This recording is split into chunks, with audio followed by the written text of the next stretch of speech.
is an incredibly powerful story. And I don't know about you guys, some of the younger ones probably don't remember who Aldis is. He used to work at the college, and a bunch of us had the privilege of going away to Sports Fest with Aldis and hanging out with him a couple of weeks in a row. And I just love that story, and it was really fitting for us to start with it this year. Because if you're listening carefully, you'll realize that Aldis started by talking about how he got led astray by some false teachers in his life. And so he got into smoking, he got into drinking, he got into excessive partying, he tried some marijuana, and all this stuff that was supposed to be fun ultimately led him to a place where he ended up just totally devastated. But then, he got saved, he met Jesus, and I don't know if you caught it at the end there, but Aldis has got, and I know this is a bit weird, but he's got a totally gorgeous smile. And that just comes from the fact that he's just rocking through life in relationship with Christ. And that is awesome, awesome news. So yeah, gorgeous smile. Check that out on YouTube to see that at the end there. But this is where we're going to begin our Transform series. We're looking at how God meets and transforms us no matter where you're at in life.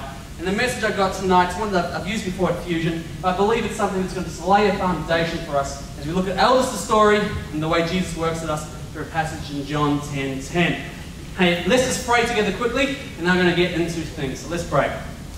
Father, I thank you that we've been able to start this year together, just hanging out, enjoying each other's company, playing some pool and some whatever the games are in the tech zone, and talking to each other and enjoying American hot dogs. And I just ask, Lord, now that as I speak, that your Spirit would be in this place, to remove any distractions from this place, and that you just allow us to focus on what you're saying to each and every single one of us. I ask, Father, if we need to respond, if we need to lay something at the altar with you, you'll give us the courage to do that. Lord, we just ask that you'll have your way with us tonight, and that we'll just be able to lock onto what you're saying to us. And I just ask, Lord, now that you'll use me to do what you desire and speak your words. In my name we pray. Amen. Hey, is it alright if I start just with a random story? You guys cool with that? Right? You don't have much choice, but that wasn't much of a response. Cool if I start with a bit of a random story? Yeah? Alright, here it goes. I don't know if you're much of a cricket fan, but I was watching a 2020 match the other day, Australia versus England. It was a good game.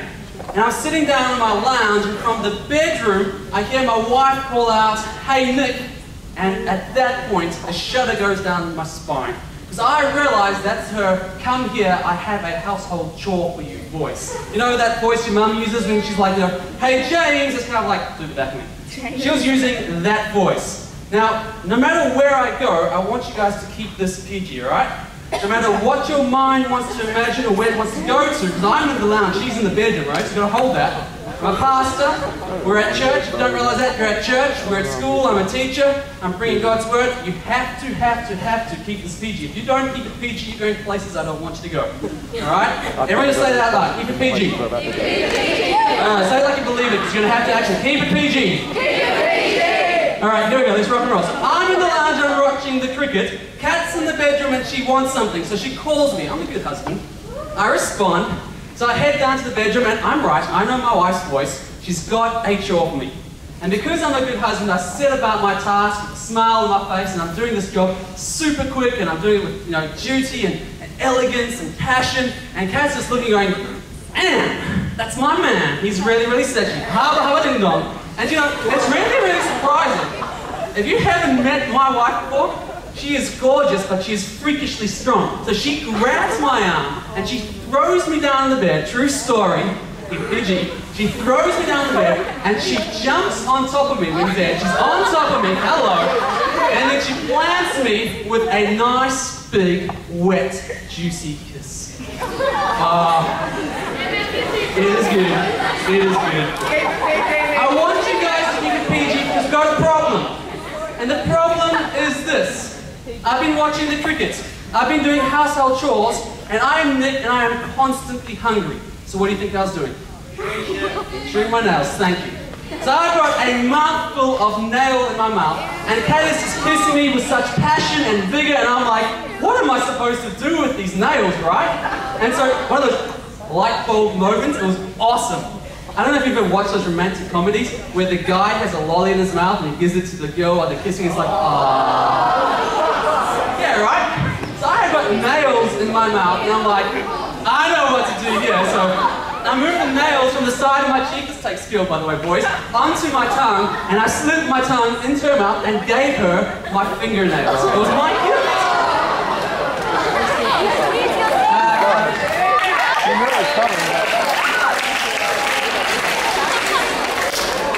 This is what happened. Stick with me.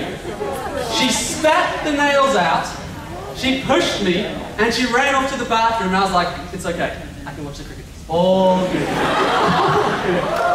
No. Seriously, intimacy with your wife, people are like, why is he talking about marriage? But intimacy with your wife or your husband is a really, really good thing.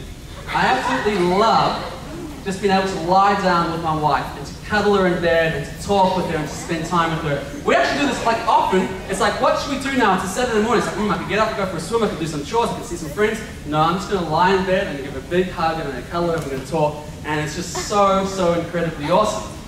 But for some reason, I don't know why, this particular day, I'm like, no, cuddling, not for me. The cricket's going to be better, and I've got a game, a little prank to